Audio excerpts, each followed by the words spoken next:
Assalamualaikum warahmatullahi wabarakatuh. Salam sejahtera untuk kita semua. Salam sejahtera untuk seluruh saudara-saudaraku sebangsa dan setanah air. Dari Sabang sampai Merauke, dari Miangas sampai Pulau Rote. Alhamdulillah. Bahwasanya kita ucapkan Alhamdulillah, Robitoh Alawiyah sudah taslim. Tentu bukan soal nasab. Karena persoalan mengenai nasab itu tidak selesai, belum selesai. Si lama itu membutuhkan penyadaran kepada masyarakat, dan agar para masyarakat itu sadar bahwa dirinya adalah, mereka itu adalah orang-orang yang merdeka, dan jangan sampai mereka itu lebih bangga, lebih takut kepada bangsa lain. Tetapi ini bukan mengenai nasab, tetapi ini mengenai karomah. Dan tentu sudah ada masukan dari banyak teman-teman mengenai hal ini. Bahwa beberapa hari kemarin, sepertinya 2 hari kemarin ya, ini 4 hari kemarin, bahwa di channel Nabawi TV, yaitu channelnya Robitoh Alawiyah, itu mengulas secara detail dengan dalil-dalil, dengan insyaallah lah, dari ayat Al-Quran, dari hadis Nabi, dari asar para sahabat, asar para tabi'in, serta ulama-ulama yang berikutnya, Imam Syafi'i, Ahmad bin Hanbal, Abu Hanifah, kemudian Imam Ibnu Qudamah Al-Maqdisi, Syekh Abdul Wahab Asy-Sya'rani, Al-Imam Ibnu Taimiyah, Al-Imam Ibnu Qayyim Al-Jauziyah, Ibnu Katsir, kemudian Syamsuddin As-Sakhawi, dan lain sebagainya. Boleh. Lumayan.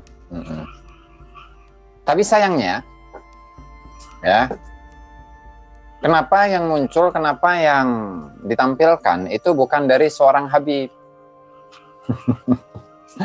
tetapi malah dari seorang pribumi. Ataukah memang tidak ada yang memiliki kapasitas untuk berbicara mengenai karomah? Karena tentu berbeda antara karomah dengan khurafat. Antara karomah dengan garomah itu berbeda. Kalau kita menggunakan kaf, karomah, nah tentu itu adalah satu kemuliaan yang Allah Subhanahu wa Ta'ala berikan kepada para kekasih-kekasihnya, para wali-wali Allah Subhanahu wa Ta'ala. Dan sangat banyak referensinya itu, subhanallah. Bahkan referensi-referensi yang ada di sini itu dapat semua. Di antaranya ini nih, Ad-Durrul Farid Syarah Jawharatul Tauhid, karya dari Mbah Abul Fadl Senori, Abul Fadl As-Senori At-Tubani, Ad-Durrul Farid fi Syarah Jawharat At-Tauhid. Nanti kita akan ulas mengenai karomah dari kitab ini ya. Nah, hanya saja ada beberapa poin yang ingin saya sampaikan dalam kesempatan kali ini, yaitu ada beberapa hal ya, misalkan seperti cara mengukur kesahihan wali bukan melalui video viral. Ya bukanlah, ada memang arah ke sana ya. Yang kemudian menggiring kepada para netizen seolah-olah para pengkritis garamah dari para habaib adalah orang yang mengikuti pemikiran bin Baz, Syekh bin Baz. Kemudian Al-Imam Ibnu Taimiyah, Al-Imam Ibnu Qayyim, atau Imam Ibnu Qayyim Al-Jauziyah, atau para Mu'tazilah, dan lain sebagainya. Ada arah ke sana itu. Dan tentu bukan itu. Karena apa? Karena ketika seseorang itu berlebihan, mendengarkan cerita ini dianggap sebagai karomah, mendengarkan cerita itu dianggap sebagai karomah. Ya, bisa begini, bisa begitu, bisa jalan-jalan ke surga, bisa jalan-jalan di neraka, segala macam, semuanya dianggap sebagai karomah. Ini apa-apaan begitu? Nah, makanya bisa justru kisah-kisah yang seperti itu bisa masuk dalam kategori khurafat. Betul, Kak Haji Diar. Bisa dianggap sebagai khurafat. Kemudian berikutnya, Gus atau Ustadz Ajir Ubaidillah ya. Kalau melihat pemaknaan namanya Ajir itu orang yang disewa. Ajir, orang yang disewa. Ajir Ubaidillah berarti yang disewa oleh Ubaidillah begitu. Cuman kalau beliau kan lebih tahu sendiri begitu tentang arti dari makna namanya begitu ya. Ajir Ubaidillah, Ustadz Ajir Ubaidillah. Yang kemudian poin yang berikutnya, di mana beliau ini Ustadz Ajir ini menggiring kepada para masyarakat, yang menggiring kepada masyarakat seolah-olah para pengkritik karomah Habib itu tidak percaya mengenai karomah. Tadi bahwasannya semua orang, saya rasa semua orang itu percaya dengan karomah. Nah, hanya saja apa yang diceritakan itu termasuk karomah atau tidak. Nah, itulah yang disoal, yang dibicarakan, yang dikritisi. Makanya kenapa seringkali saya itu mengangkat satu statement yang disampaikan oleh Syekh Abdul Wahab Asy-Sya'rani dalam kitabnya ini At-Tabaqatul Kubra atau Lawaqih Al-Anwar fi Tabaqatil Akhyar. Di mana di dalam muqaddimahnya beliau mengatakan ya, halaman 3 ini. Halaman 3. Wa maksudi bi ta'lifihi fiqhu tariqil qaumi fit tasawuf min adabil maqamati wal ahwal la ghair. Jadi tujuanku dari penyusunan kitab At-Tabaqatul Kubra, di mana kitab ini mengulas sangat lengkap banyak tentang beberapa tokoh-tokoh ulama-ulama besar, para aulia, arifin, salihin, disebutkan di sini bersama dengan karomah-karomahnya. Tujuannya adalah untuk memahami bagaimana cara kaum sufi di dalam bertasawuf yang berisi tentang adab dalam makom-makom yang mereka lampaui, lewati, atau ahwal, kondisi-kondisi yang mereka hadapi. Walam adkur min kalamihim illa uyunahu wa jawahirahu duna ma syarakahum ghairuhum fima huwa masturun fi kutubi a'immatis syariah. Jadi jelas ya. Jadi bukan untuk ketika menceritakan suatu tokoh lalu kemudian kita besar-besarkan, kita agung-agungkan. Oh, ini adalah seorang wali al-Qutub, al-Ghaus, Qutbul Aqtab, Imamul A'immah, Imamun fis syari'ati wa tariqah, dan seterusnya. Enggak seperti itu, bukan. Nah, jadi tujuannya apa? Agar bagaimana kita itu bisa memahami perjalanan hidup mereka, ajaran yang mereka lakukan, ya kan, amalan-amalan yang mereka perbuat, bukan untuk melebih-lebihkan tokoh tersebut. Nah, jadi misalkan ada Syekh Abdul Qadir Al-Jilani rahimahullahu taala, itu sebentar, mana kitabnya ya? Secara khusus banyak ditulis oleh para penulis mengenai biografi beliau. Ada karomah memang, cuman saya katakan karomah-karomah itu perlu diverifikasi. Jangan-jangan itu adalah karomah yang memang sengaja dibikin-bikin, dibuat-buat untuk menunjukkan bagaimana kehebatan karomah dari Syekh Abdul Qadir Al-Jilani. Seperti itu. Enggak seperti itu. Oke? Kemudian berikutnya, ya kan, yang poin yang terpenting itu ini nih ya. Bahwa ada 3 tahapan di situ. Jadi tidak semua yang diceritakan di dalam kitab-kitab, misalkan seperti Al-Jauhar Syafaf, Al-Burqatul Musyiqah, ataupun yang lainnya, kalau yang sampaikan oleh Ustadz Ajir Ubaidillah ini, itu ada 3 tahapan. Yang pertama adalah verifikasi sumber, yaitu apakah kisah ini sesuai dengan kitab aslinya. 1. Kemudian yang kedua adalah validasi sumber. Apakah kisah ini memiliki sumber yang bisa dipertanggungjawabkan? Kedua. Kemudian yang ketiga itu identifikasi audien, artinya apakah berbicara di hadapan kelompok yang tepat atau tidak. Nah, kalau yang saya kutipkan dari kemarin itu Al-Imam Imaduddin Ibnu Katsir. Imaduddin Ibnu Katsir, salah seorang ulama, bahwa dalam memverifikasi kekaromahan dari seorang tokoh itu adalah melalui verifikasi seperti yang ada di dalam kitab-kitab hadis atau riwayat-riwayat hadis. Tadi sudah saya sampaikan sedikit ya. Awaluhas sahihu wa huwa mattasal isnaduhu wa lam yashudda aw yu'al yarwihi adlun dhabitun an mithlihi mu'tamadun fi dhabtihi wa naqlihi. Justru lebih ketat daripada hanya sekedar di sini. Kalaulah di sini misalkan benar kitab Al-Jauhari Syafaf itu merupakan tulisan dari Syekh Abdurrahman bin Muhammad Al-Khatib, lalu bagaimana verifikasi kitab ini ketika keterangan itu sudah ada di dalam kitab misalkan, lalu kemudian bisa dipercayai? Semua orang bisa bikin kitab.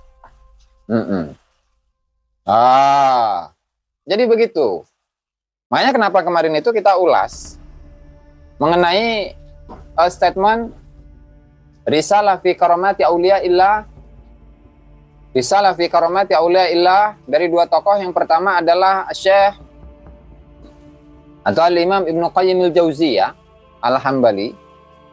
Dan yang kedua itu adalah siapa namanya? Imaduddin Ibnu Katsir. Di mana kita itu sudah kita sampaikan beberapa syarat-syarat, karena memang orang-orang yang menyusun tentang karomah-karomah atau tentang kisah-kisah itu ada berbagai macam. Bentar ya, di sini hujannya rada kenceng. Karena apa? Karena golongan orang ya, yang menyusun kisah-kisah ajaib itu ada dua golongan. Di mana yang pertama itu orang-orang yang menyerupai diri mereka sebagai wali, menyerupakan diri mereka itu sebagai wali. Begini. Yang pertama atau bimakharik, mereka mendatangkan hal-hal yang luar biasa, wahuza'balat, hal-hal yang aneh, awhamul juhal annaha karamah wahiyah khayal. Yang mereka itu menipu orang-orang awam seolah-olah itu adalah karamah, padahal itu adalah tipuan. Begitu, satu. Artinya itu hanya sekedar kisah doang. Kemudian yang kedua, itu adalah ashab ahwal asyaitaniyah. Khadamus syayatin fa khadamadhumus syayatin taru bihim fil hawa wa masyaw bihim fil ma fa dhannu annahum awliyaullah wa innamahum awliya'us syayatin. Ini sudah kita angkat. Ini taslim dalam karomah.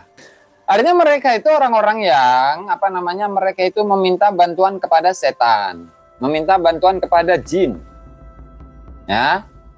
Sehingga mereka itu kemudian bisa berjalan di atas air, bisa ngawang di udara.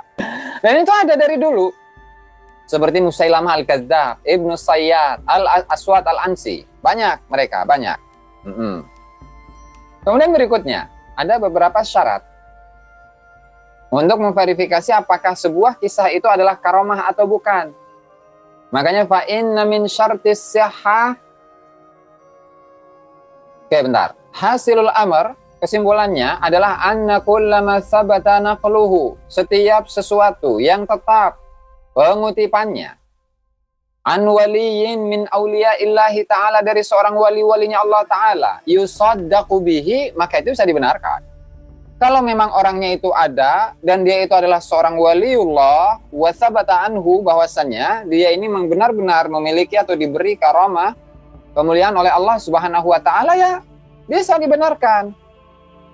Tapi wala yu'khadhu dzalika an mujarradi hikayat yahkiha ba'du man la yadbitul akhbar.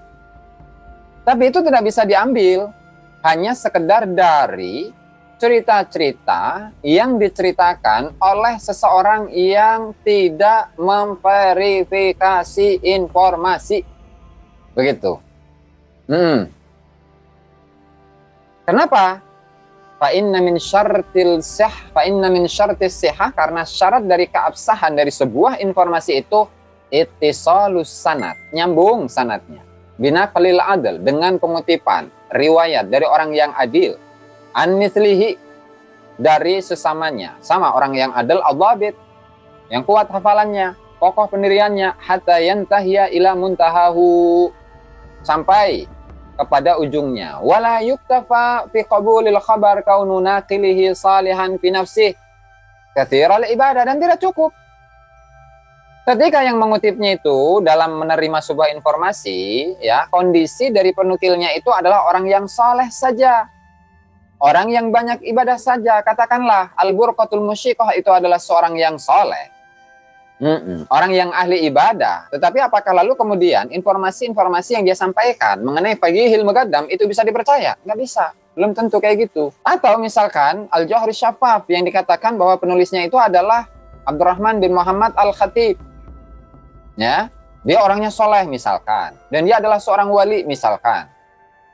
Lalu apakah kemudian semua informasi yang ada dalam kitab tersebut itu merupakan sebuah informasi yang benar? Belum tentu. Kenapa? Qad la yakunu dhabitan lima yanquluhu, karena apa yang dia sampaikan belum tentu benar. Dia nggak dhabit. Dia nggak bisa memverifikasi informasi yang sampai kepadanya. Begitu. Nah, oleh karenanya ini syaratnya kurang. Kalaulah kisah dari Faqihil Muqaddam itu ada dalam kitab ini Al-Jawhar Syafaf, bagaimana kemi'rajannya, bagaimana karomahnya, bagaimana hal-hal yang luar biasa dari Faqihil Muqaddam, ini belum tentu bisa diambil sebagai sebuah informasi yang benar. Kenapa? Ya karena ngelihat dulu orangnya, apakah dia dhabit atau tidak, dusta atau tidak, orang yang gampang atau tidak dalam menerima informasi, tidak selektif dalam menerima sebuah informasi. Makanya kenapa salah satu dari tokoh Ba'lawi yang menyusun sebuah kitab yang berjudul Al-Bahthu 'anil Haqiqah, fi Nash'atil Faqihil Muqaddam Muhammad bin Ali Ba'lawi wa ulumihi wa usuli tariqatihi. Ini karya dari Mustafa bin Abdurrahman Al-Attas. Di mana di dalam kitab ini beliau menyampaikan ya bahwasanya untuk sanad-sanad yang ada dalam kitab Al-Burqatul Musyiqah ataupun di dalam kitab Al-Jawhar Syafaf, nah itu belum bisa dipertanggungjawabkan. Sehingga untuk menjadikan kitab ini sebagai sebuah kitab yang bisa menjadi sumber informasi, apalagi sumber sejarah, gak bisa, bos. Ba'lawi sendiri yang ngomong begitu. Kata beliau nih, kata siapa namanya, Mustafa bin Abdurrahman Al-Attas, dia mengatakan anna kulla muhtawayatil kitab hiya mujarrad hikayat wa'diyah. Setiap ya isi dari kitab ini Al-Jawhar Syafaf itu hanya cerita, bos, hanya cerita. Hikayat wa'diyah, cerita-cerita untuk ceramah. Mujarradatan minal asanidil muttasilah, yang kosong, yang sepi dari sanad-sanad yang bersambung. Fa ba'duha an ashkhas lam yadhkuri Syekhul Khatib fi ayyil usuri asyu. Kemudian sebagian dari sanad-sanadnya ini itu dari orang-orang yang tidak jelas masa hidupnya kapan. Wala sanadahu illa kulli wahidin minhum fi ma yarwihi anhu. Dan juga tidak menyebutkan sanadnya. Wala riwayat, tidak menyebutkan riwayatnya. Au majmu'ar riwayah allati talaqqaha an kulli wahid minhum. Atau riwayat-riwayat mana saja yang diterima dari masing-masing para sumber-sumber itu, sumber-sumber yang menjadi materi dari penulisan kitab ini. Wa ba'du tilkal hikayat minal masyhuril mutadawal bainan nasi kaffatan. Wa hadha an-naw' min asy-syuhrah takunu 'adatan min khawasil asatir wal qasasis sya'bi, di mana memang ada kisah yang terkenal tersebar di kalangan masyarakat, dan model kemasyhuran ini biasanya itu adalah berasal dari dongeng-dongeng yang khusus atau cerita rakyat. Tuh. Wa ba'duha naqalaha min kutubi ba'dil masyayikh duna an yadhkurul hikayat al-manqulah min tilkal kutubi bitahdid. Kemudian sebagiannya itu mengutip dari kitab-kitab para masyayikh tanpa menyebutkan di kitab apa gitu. Nah, sehingga nggak jelas pada ujungnya kan. Nah, pada ujungnya nggak jelas.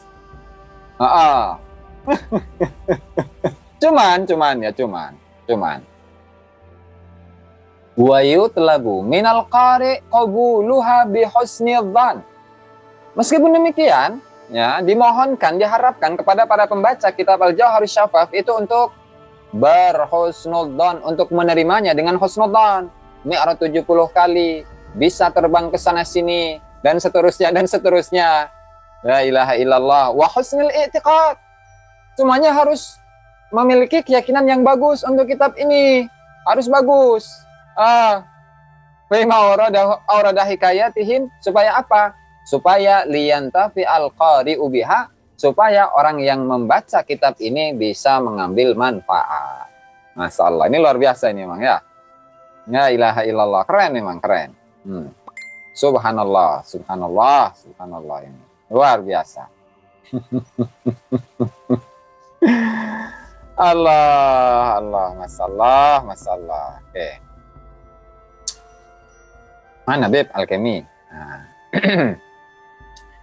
Di mana karomah itu? Ini sedikit sudah saya ini Beb Alkemi. Sudah saya ulas tadi. Nah, mungkin ada tambahannya saya jelaskan di sini. Di mana kalau namanya karomah itu sanadnya jelas dan banyak dari para perawi yang menceritakannya atau meriwayatkannya. Satu.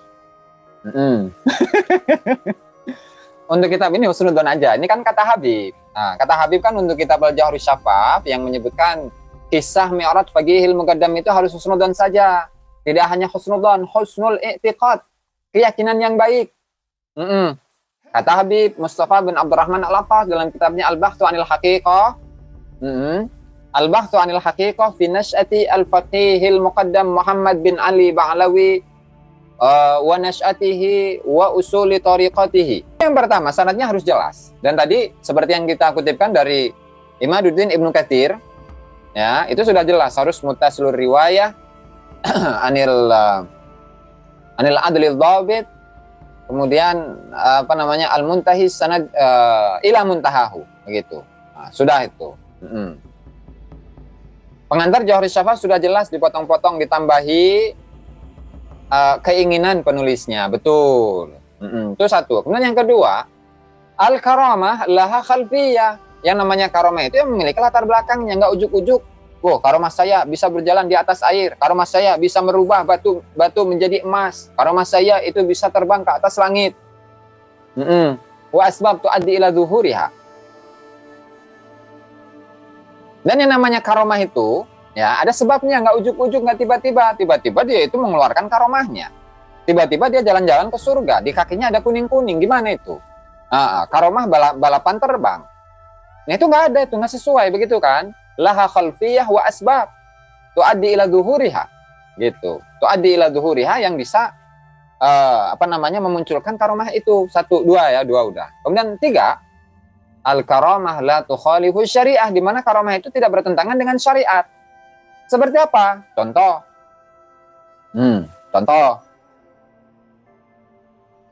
Ada seorang Habib yang namanya itu adalah Habib Ahmad Al-Haddar. Lalu, kemudian, di antara kebiasaannya itu adalah ketika dia itu keluar dari rumah dan bertemu dengan seorang perempuan, digrepe-grepe. Itu bertentangan dengan syariat? Tidak. Kalaulah itu bertentangan dengan syariat, itu bukan namanya karomah. Bukan karomah, itu bukan. Bukan karomah namanya. Terus yang berikutnya, al-karomah la tafuqu mu'jizatil anbiya. Di mana karomah itu tidak akan mengungguli, melebihi mukjizatnya para nabi. Itu yang keempat. Kemudian yang kelima, al-karamah la ta'ti bi iradatihi dzatiyah.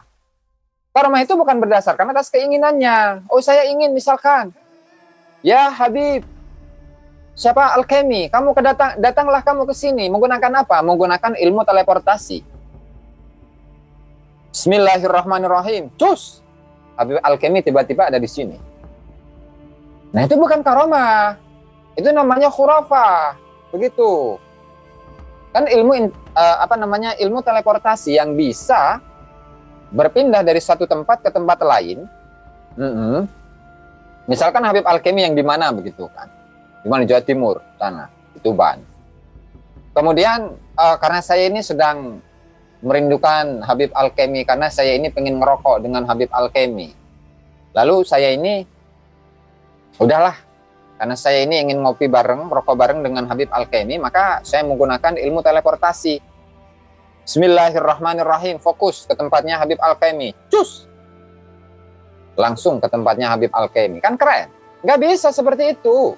La ta'ti bi iradatihi dzatiyah. Dimana karamah itu tidak datang dengan atas keinginan yang dia miliki. Waalaikumsalam Habib Kapitayan, selamat sahur. Masya Allah. Habib Alkemi wali grepe-grepe. Nggak tahu itu, tanya saja itu ke Habib Alkemi itu ya. Nah, makanya coba sedikit kita simak ya keterangan dari Ustadz Hajir Ubaidillah. Di Nabawi TV ya. Berapa ini? 39, 33. Tidak pernah menyatakan hal tersebut di hadapan publik. Sebelum ke situ. Sebelum kita mempercayai isi dari apa yang diceritakan tentang Faqihil Muqaddam, bahwa dia ini mi'raj 70 kali dan katanya tidak disampaikan kepada publik dan hanya sekedar surat-suratan antara dirinya dengan gurunya itu. Pertama, pastikan dulu Faqih Muqaddam itu sosok yang besar, sosok yang ada. Dan dia ini adalah seorang wali. Ada aja dulu, gampang. Nanti berikutnya ada pertanyaan. Faqih Muqaddam ini, beliau kan adalah seorang al-wali, al-qutub, al-ghaus, qutbul aqtab, bahkan magamnya itu melebihi magamnya Syekh Abdul Qadir Al-Jilani radhiyallahu taala anhu. Oke. Imamun fis syari'ati wat tariqah. Imam dalam syariat dan juga dalam tariqah. Imamun fil ma'quli wal manggul. Wal manggul, ya. Yaitu imam dalam ilmu akli dan ilmu nakli. Jazakumullah khair, Kang, mari bersyukur. Imamun fil maquli wal manqul, bahkan balagha rutbatal ijtihad. Beliau ini sampai pada derajat seorang mujtahid mutlak.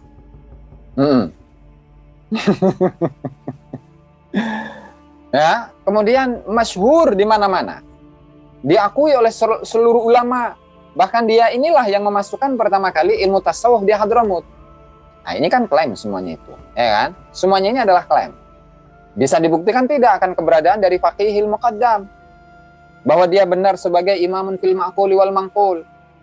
Bahkan dia ini adalah seorang al-faqih, ahli fikih.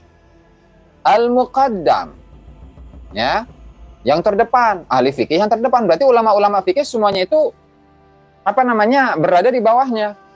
Sebelum ya memverifikasi apakah cerita itu benar atau tidak, bahwa yang di sini menyebutkan Faqihil Muqaddam, buktikan dulu apa karyanya. Dia kan faqih, ahli fikih.